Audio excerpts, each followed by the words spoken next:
Hello everyone, welcome back to my new video. আমরা গেছিলাম বিয়ে বাড়িতে। তো বিয়ে বাড়িটা কয়েকদিন আগেই গেছিলাম। জানোই তো আমি একটু লেজি, ফটো আগেই পোস্ট করে দিই, কিন্তু ভিডিওটা আমার রেডি করতে একটু দেরি হয়ে যায়। তো বিয়েটা ছিল ধূপগুড়িতে।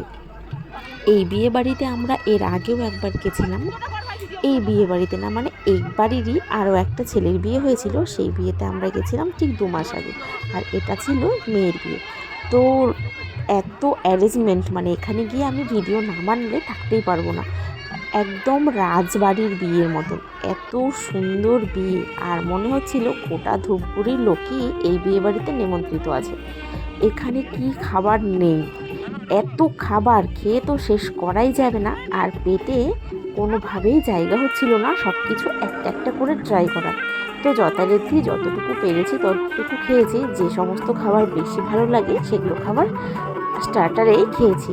খেয়ে তারপর চলে গেছি বিয়ে দেখতে, কারণ এখানে মেয়েকে সুন্দর করে সাজিয়ে নিয়ে আসা হচ্ছিল স্টেজের ওপরে। কারণ স্টেজে তার বর অপেক্ষা করছিল শুভদৃষ্টি আর মাল্লা বদলের জন্য। এত সুন্দর করে মেয়েকে এনেছে। তো তোমরা তো দেখতেই পারছো, এরমভাবে সচরাচর বিয়ে কজনের আর হয়। আসল কথাটা হচ্ছে, বাবার টাকা থাকলে মেয়ের বিয়েতে এরম হবে না তো কি আর হবে। তো যাই হোক, রাজার রাজকন্যার বিয়ে, বিয়ে বলে কথা, দারুণ করে সব কিছু সেলিব্রেশন করেছে। আর এখানে খাবার বলতে কি আর ছিল আর কি ছিল না, মানে আমার মনে হচ্ছিল আমাদের পেটে আর সব রকম খাবারে জায়গা দিতে পারবো না। তাই জন্য ভাবলাম তোমাদেরকে ঘুরিয়ে ঘুরিয়ে দেখাই এখানে কি কি খাবার আছে। আরও কিছু কিছু স্টলে তো আমি জায়গাই পাইনি ঢুকে ভিডিও করার। আর যতটুকু বা করেছি ততটুকুর মধ্যে তোমরা কতটা বুঝতে পেরেছো জানি না, কারণ এত ঠেলাঠেলি এখানে স্টলে। আমরা তো বাঙালি, খাদ্যরসিক, খেতে এতই ভালোবাসি। আর বিয়ে বাড়িতে ফ্রির খাওয়া আর ভিড় হবে না সেটা কি করে হতে পারে। দারুণ দারুণ খাবার বানিয়েছিল, সবগুলো খাবারই খুব টেস্টি হয়েছিল। আর একদিকে আমরা যাচ্ছি, নিচ্ছি, আর একটা করে টেস্ট করছি, আর চলে আসছি।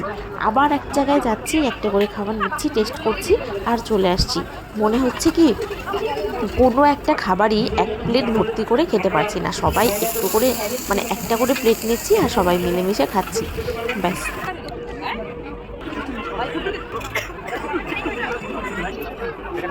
তারপর আমরা চলে আসলাম কেসার মিল্কের এখানে। কেসার মিল্কটা খেয়ে ফুটে এখানে চলে এসে দেখছি একটা দারুণ জিনিস। এখানে ছিল মিষ্টি তেঁতুল। তো যে তেঁতুলটা আমার জায়ের খুব প্রিয়, তাই আমি এক প্যাকেট চেয়ে নিয়েছিলাম যে মিষ্টি তেঁতুলটা বাড়িতে নিয়ে চলে আসবো। তো আমি কিন্তু ঠিক তাই করেছি, এক প্যাকেট মিষ্টি তেঁতুল নিয়েও চলে এসেছি। আর তারপর মেন কোর্স দেখাতে তোমাদের এখানে চলে আসলাম আমি। মেন কোর্সে কী ছিল প্রথমে তো তোমরা দেখিয়ে নিয়েছো। এই যে দেখো, আমাদের সকলের প্রিয় ইলিশ ভাপা। তো ইলিশ ভাপা খেয়ে আমরা একটু আইসক্রিমের এখানে চলে আসলাম। সরি, আমি কিন্তু ভুল বলেছি, ইলিশ ভাপা খেয়ে না, ইলিশ ভাপাটা নিয়ে হাতে নিয়ে আমরা খেতে খেতে ওই ঠিক আইসক্রিমের ওই দিকে গিয়ে দেখছিলাম যে ইলিশ ভাপাটা খেয়ে মিষ্টি মুখে কী খাওয়া যায়।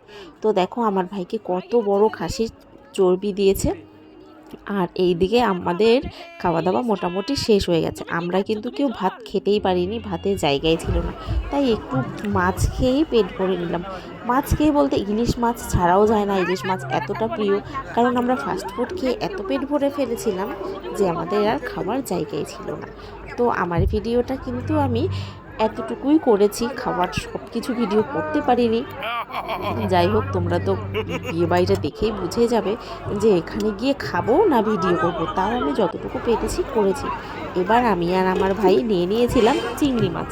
তো চিংড়ি মাছটা এত টেস্টি ছিল খেতে, কিন্তু এক হাত দিয়ে খেতে, মানে এক হাত দিয়েই আমরা খাই। আমি কি বলছি, আমরা বসে খাওয়ার অভ্যাস, সেখানে দাঁড়িয়ে খেয়েছি, বসা মানে বসিনি, বসার জায়গা ছিল, তাই তেমন একটা সুবিধে হচ্ছিল না চিংড়ি মাছটা খাওয়ার।